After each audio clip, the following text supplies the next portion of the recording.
Having proper technique can make all the difference whether you're going to perform at your best or not. If you've ever walked through or been a member of like a gym, like a weight room style gym, you've probably noticed that most of the people that go there don't look like they go there. Like if you saw them on the streets, you wouldn't think that they went to the gym. And your assumption would be they just don't go very much and they don't do very much. But I think you'd be surprised that most of them actually do go as much as you should and do the things that you need to do to be fit. So what is the difference between this guy and this guy? Well, there's probably a lot, but I think on the top of the list is definitely going to be not having proper technique. I mean, the difference between having a flat back and an arched back with your chest pushed out and your shoulders back is going to make all the difference between whether your bench press is going to be effective and actually you're getting something out of it, or if you're wasting your time. So in this video, I'm going to talk about 3 basic signs that your guitar technique is just not that great. And I saved the best for last just for you guys. So the first one, I do this all the time. Actually, I have a habit of resting my arm on the body of the guitar, which is fine in a lot of situations. But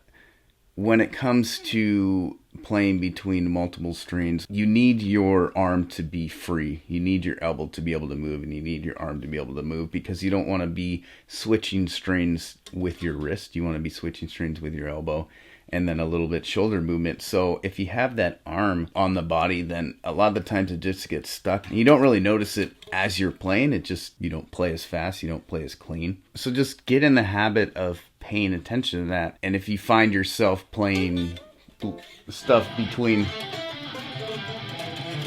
more than just a couple strings, either lift your arm off or have like a long sleeve shirt to where your arm can actually slide on that. And the second sign is that you are playing with your pick flat versus angled.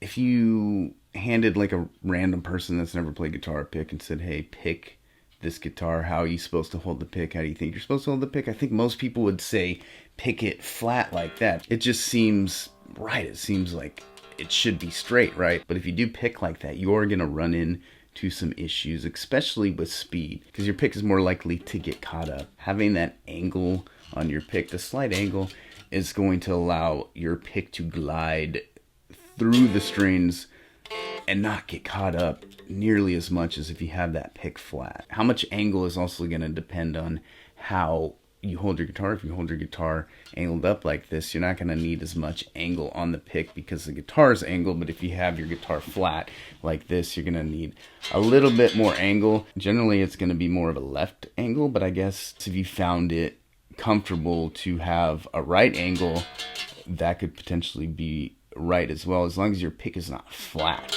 And the last sign, and I would say this is like the most important one, is the way that you have your hand. You want to have your hand open. So if you hold your hand up like this, you should be making kind of a C. The thumb might be doing something a little bit different on the back, but the idea is that those fingers are rounded and open, because if you try to move your fingers freely with your hand open like this, it's a lot easier than having your hand closed and try to move your fingers. Also, too, on the fretboard, you don't want to have your hand twisted like this. You want to have it straight and open. And there's so many more signs like this to watch out for bad technique. If you guys can think of one, let us know in the comments what it is.